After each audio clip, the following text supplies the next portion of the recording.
1 Corinthians chapter 11 is one of the most frequently misunderstood passages in all of Paul's letters. It is often treated as a discussion about authority, hierarchy, or power. But if we slow down and pay attention to Paul's language, we discover that authority is not actually the category Paul is working with. Paul never uses authority language in this passage. Instead, he speaks about origin, about glory, and about relational order. That difference matters. Paul begins the passage by laying out a sequence: God, Christ, man, and woman. This sequence is often read as a chain of command, as though Paul were mapping out who has authority over whom. But Paul does not frame it that way. He does not say authority over. He does not speak about ruling or commanding. Instead, he speaks about relational origin. Christ is from God. Man is from Christ. Woman is from man. This language of from is crucial. It does not describe power. It describes source. To be from someone does not imply inferiority. It names relational beginning. Paul himself makes this clear, because he immediately qualifies the sequence.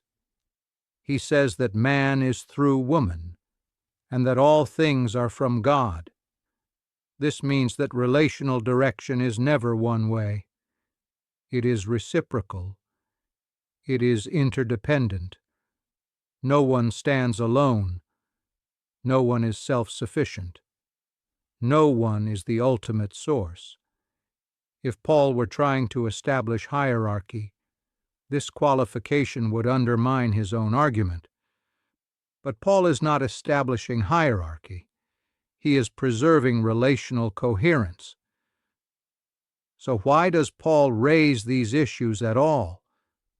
Because Paul is concerned with worship. Worship for Paul is not only spoken, it is visible, it is embodied, it communicates meaning, what the community does with bodies, with symbols, and with practices. Either aligns with relational truth or contradicts it. This is where glory enters the discussion. Glory, as Paul understands it, is how relational identity becomes visible.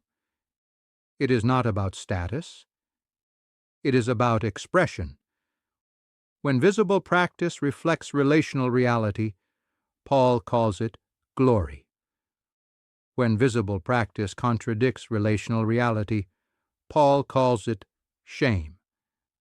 Shame here is not about embarrassment. It is about misalignment. It is about a mismatch between what is true and what is being displayed. This is why Paul is concerned with head coverings and hair and visible distinctions. He is not policing fashion. He is guarding meaning.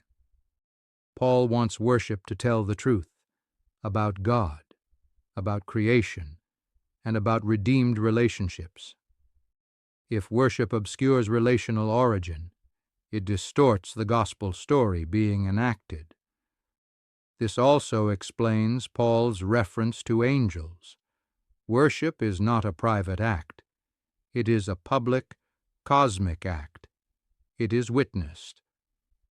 Paul assumes that worship participates in a wider, ordered reality.